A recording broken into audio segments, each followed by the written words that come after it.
Hi guys, welcome to my history channel. Today we are gonna talk about what the British Mandate did and what influence did it bring to Egypt.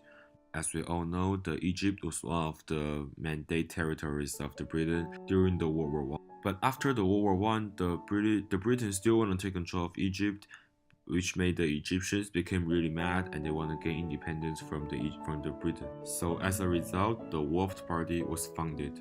The Wafd Party was the nationalist party that was instrumental in gaining Egyptian independence from Britain.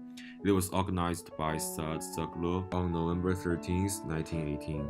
The purpose of the Wafd Party was to finally gain independence from the Britain in a peaceful way. And since their purpose wasn't to start a fight, the Wafd Party was supported by a lot of Egyptians. The first thing the Wafd Party did was the Egyptian Revolution of 1919. This is because during the World War I, the British conscripted over 1.5 million Egyptians into their army, and they also used a lot of the Egyptian resources. What's more, based on the 14 points by Wilson, the Egyptians are already prepared for their independence. So after the World War I, they immediately asked for independence. The Egyptian Revolution of 1919 was a countrywide revolution against the British. As a result, the Britain finally recognized the Egyptian independence in 1922, and the Egyptians also passed a new constitution in 1923.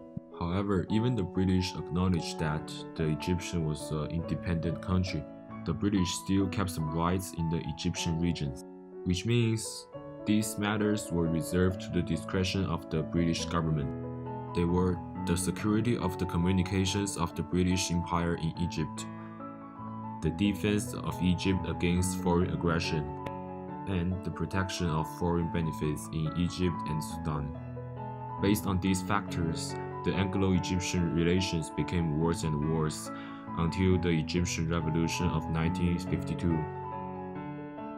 As mentioned before, Egypt became an independent country, and the British also kept part of their rights in Egypt and Sudan.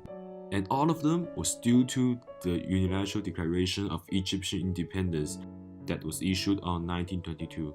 But there is something that was really important, that before the declaration was issued, there was a negotiation between Egyptian and British government. There were two major ideas in Britain. One of them think that Britain should make Egypt a totally independent country, but another one think that Britain should maintain the protection towards Egypt and Sudan. And finally, after 2 days struggling, the Unilateral Declaration of Egyptian Independence was finally released. Here is a picture about all the delegates from both sides signing the declaration. As we can see here, some of the British, they are happy, but while others are not.